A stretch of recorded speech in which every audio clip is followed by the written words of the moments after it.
નમસ્કાર મિત્રો, હું છું વિનોદ અને સ્વાગત છે તમારું મારી આ યુટ્યુબ ચેનલ ઉપર। તો જો મિત્રો, અત્યારે છીએ આપણે આ ભાવનગરના રસ્તા ઉપર।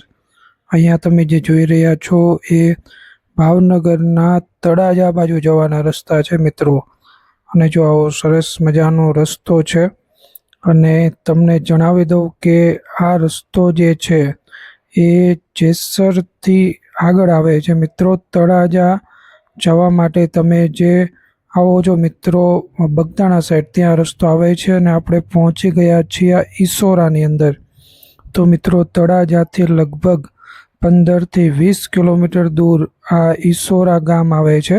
તળાજા તાલુકાનું છે અને ત્યાં એક ધારવાળા ગણપતિ દાદાજીનું મંદિર છે મિત્રો। જો અહીંયા તમે દર્શન કરો ગણપતિજીના અને હનુમાન દાદાના, તમે અહીંયા દર્શન કરી શકો છો મિત્રો। ટેકરી ઉપર છે એટલા માટે એને ધારવાળા ગણપતિ દાદા કહેવામાં આવે છે।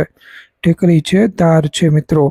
અને અહીંયા આવા નાના નાના 4-5 મંદિરો પણ છે। મુખ્ય મંદિર ગણપતિ દાદાનું આપણને જોવા મળે છે। જો અહીંયા ખોડિયાર માતાજીનું પણ મંદિર છે। તો મિત્રો, સરસ મજાની જગ્યા છે। લોકેશન એકદમ શાંત અને રમણીય છે। જો આજુબાજુનું વાતાવરણ જે છે એકદમ આપણને મસ્ત અત્યારે જોવા મળે છે।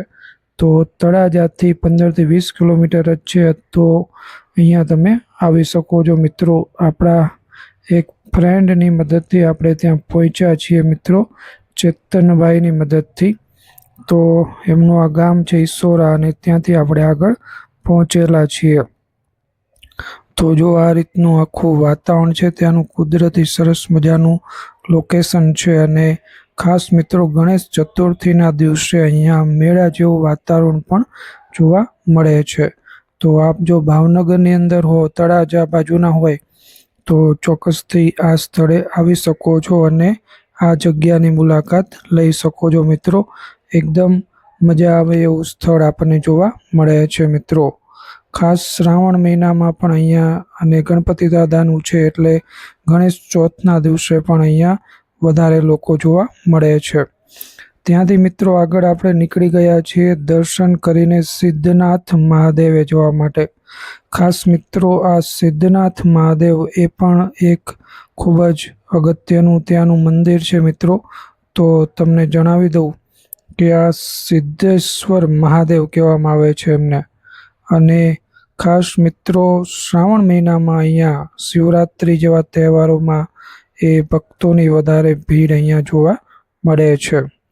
તો ખાસ મિત્રો, ભગવાન શિવનીના ભક્તિના ભાવરૂપે પવિત્ર શ્રાવણ મહિનો એ શિવમાં પુરાણ કથામાં પણ કરવામાં આવેલો જોવા મળે છે। અને આ ત્યાં જવા માટેના આવા કંઈક રસ્તા છે અને ત્યાંથી તમે જઈ શકો છો મિત્રો।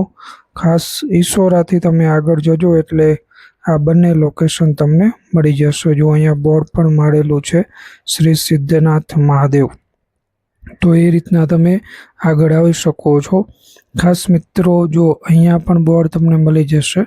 તો અલગ અલગ ઘણી જગ્યાએ તમને બોર્ડ જોવા મળે છે। તો તમારે પહોંચવામાં બહુ મુશ્કેલી નહીં પડે અને ત્યાંના કોઈક સ્થાનિક હોય તો તમે એની મદદથી સરળતાથી ત્યાં પહોંચી શકશો મિત્રો। ખાસ મિત્રો, ભાવનગર જિલ્લાની અંદર આવા હિડન પ્લેસીસ આપણને ઘણા બધા જોવા મળે છે। તો એ પણ તમે એ જોઈ શકો છો। બાકી જો અહીંયા આપણે સિદ્ધનાથ મહાદેવે પહોંચી ગયા છીએ અને ત્યાંના બાપુની સમાધિ પણ અહીંયા આપણને જોવા મળે છે। તો એમને આપણે નમન કરીએ છીએ। અને જો આવું સરસ મજાનું એ જૂનું પુરાણું એવું મંદિર ત્યાં આપણને જોવા મળે છે।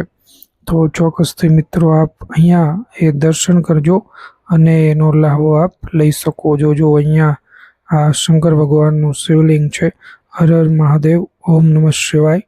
તો મિત્રો, કોમેન્ટની અંદર એક વખત ઓમ નમઃ શિવાયની કોમેન્ટ પણ કરી દેજો અને જય ગણપત દાદા પણ લખી દેજો। ખાસ ઈશ્વરાના ધારવાળા ગણપતિ દાદા છે। તો જો મિત્રો, આ બંને લોકેશન આપણે જોઈ લીધા છે અને ત્યારબાદ હવે આપણે નીકળી ગયા છીએ મિત્રો દરિયા કિનારે જવા માટે।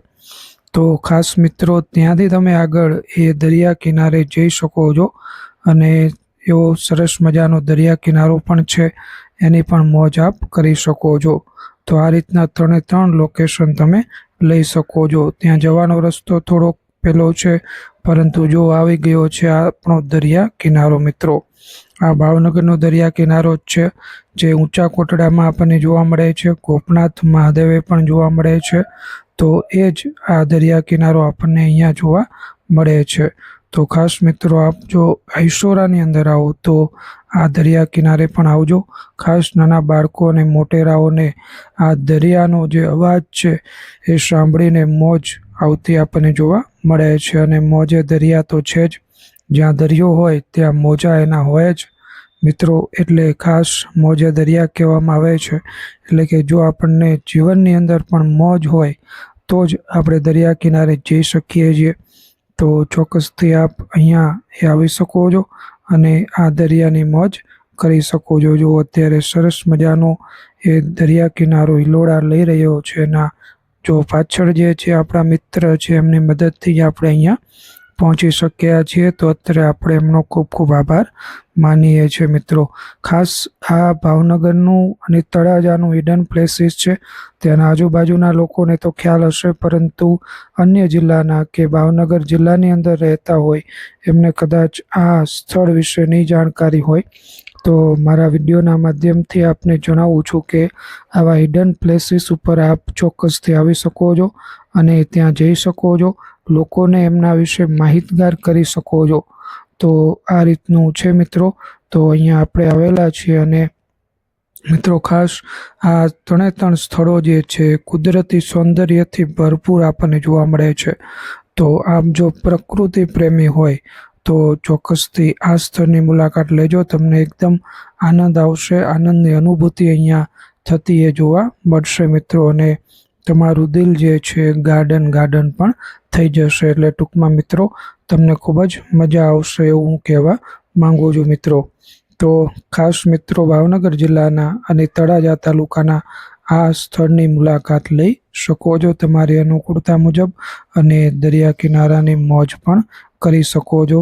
જો આ રીતનો આખો દરિયા કિનારો છે મિત્રો, ખૂબ જ સારો એવો દરિયા કિનારો છે. લોકો અંદર સ્નાન પણ કરતા હોય છે, પણ મિત્રો સાવચેતીપૂર્વક તમારે સ્નાન કરવાનું છે, કારણ કે દરિયા દેવ છે એટલે એનું તમારે બહુ ધ્યાન રાખવાનું હોય છે મિત્રો. બાકી વિડીયો આપને ગમ્યો હોય તો વિડીયોને એક લાઈક કરી દેજો મિત્રો. ચેનલ ઉપર નવા હોય તો ચેનલને સબસ્ક્રાઈબ કરી દેજો અને ખાસ મિત્રો બેલ આઇકન દબાવવાનું ભૂલતા નહીં, જેથી કરીને આપને મારા નવીન વિડીયોની માહિતી મળ્યા કરે મિત્રો. અને એક બેલનો આઇકન દબાવી દેજો અને ચેનલને સબસ્ક્રાઈબ કરી દેજો મિત્રો. વિડીયોને પૂરેપૂરો જોવા માટે તમારો ખૂબ ખૂબ આભાર. થેન્ક્સ ફોર યોર ટાઈમ મિત્રો. જય હિન્દ, જય ભારત. અને જો આવું પણ અહીંયા એ પૂજા અર્ચના પણ થતી આપણને જોવા મળે છે. બાકી વાતાવરણ એકદમ ભરપૂર છે મિત્રો. તમને આ પ્લેસ કેવું લાગ્યું છે એની મને એક નાની એવી કોમેન્ટ પણ કરી દેજો. આ 3 સ્થળોમાંથી કયું સ્થળ ગમ્યું છે એની કોમેન્ટ પણ કરી દેજો મિત્રો. જય હિન્દ,